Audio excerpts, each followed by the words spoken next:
श्री कृष्ण कहते हैं कि ठंड या गर्मी, सुख या दर्द का अनुभव करें। ये अनुभव क्षणभंगुर हैं, वे आते हैं और जाते हैं। उन्हें धैर्यपूर्वक सहन करें। जीवन एक अनंत अनुभवों का संग्रह है।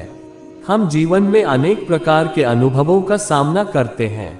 कभी हमें ठंड या गर्मी का अनुभव होता है, कभी हम खुशी या दुख का सामना करते हैं।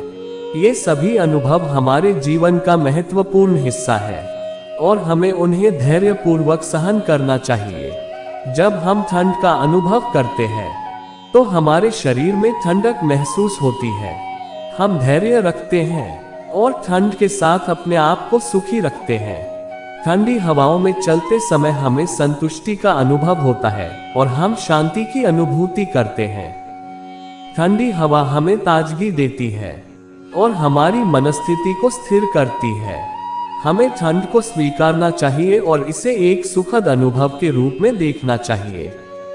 वैसे ही जब हम गर्मी का अनुभव करते हैं तो हमें गर्मी की आग का अनुभव होता है। गर्मी के दिनों में हमें तापमान का अधिकार मिलता है, जो हमारे शरीर को गर्मी से सहने की क्षमता देता है।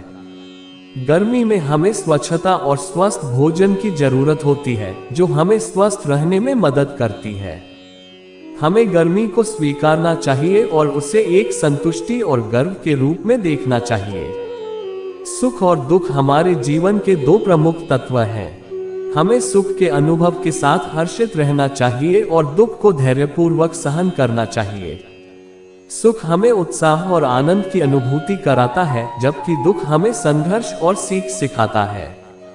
हमें सुख और दुख को स्वीकारना चाहिए, क्योंकि ये दोनों हमारे अनुभव का हिस्सा हैं और हमें मनोवैज्ञानिक रूप से मजबूत बनाते हैं। जीवन में अनुभवों का संग्रह होना निरंतर होता रहता है।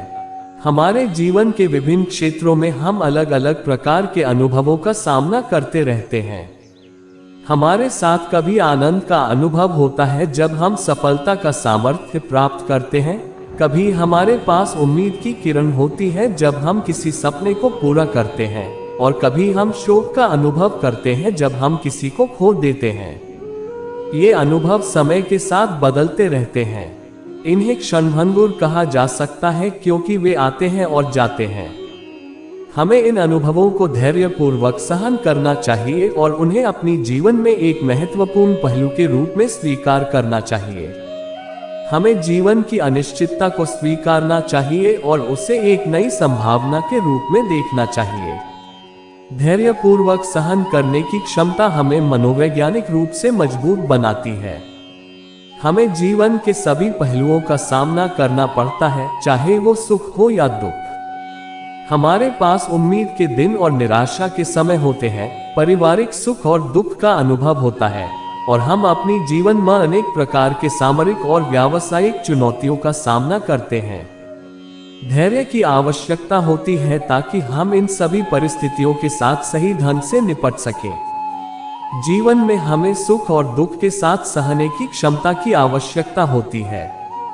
हमें खुशियों का आनंद लेना चाहिए और उन्हें अपने जीवन का महत्वपूर्ण हिस्सा मानना चाहिए। वहीं हमें दुख को स्वीकार करना चाहिए और उसे हमारी व्यक्तिगत और सामाजिक परिस्थितियों से जोड़कर सीखना चाहिए।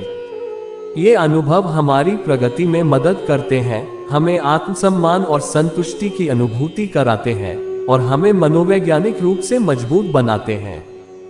धैर्य और सहनशीलता हमें अपने अनुभवों को एक साधन के रूप में स्वीकार करने में मदद करती है। जब हम धैर्यपूर्वक और सहनशीलता के साथ अपने अनुभवों का सामना करते हैं, तो हम अपने मन को शांत रखते हैं और अपनी आत्मशक्ति को बढ़ाते हैं।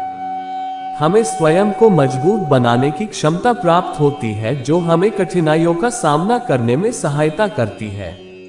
इसलिए जीवन के विभिन्न अनुभवों को धैर्यपूर्वक सहन करने की क्षमता हमारे जीवन के लिए आवश्यक होती है। हमें ठंड और गर्मी, सुख और दुख को स्वीकारना चाहिए, क्योंकि ये सभी हमारे अनुभव का हिस्सा हैं और हमें मनोवैज्ञानिक रूप से मजबूत बनाते हैं। जब हम धैर्य और सहनशीलता के साथ अपने अनुभवों का सामना करते हैं, तो हम अपनी आत्मशक्ति और स्थिरता को संवार सकते हैं, जो हमारी सफलता और खुशहाली का प्रतीक है।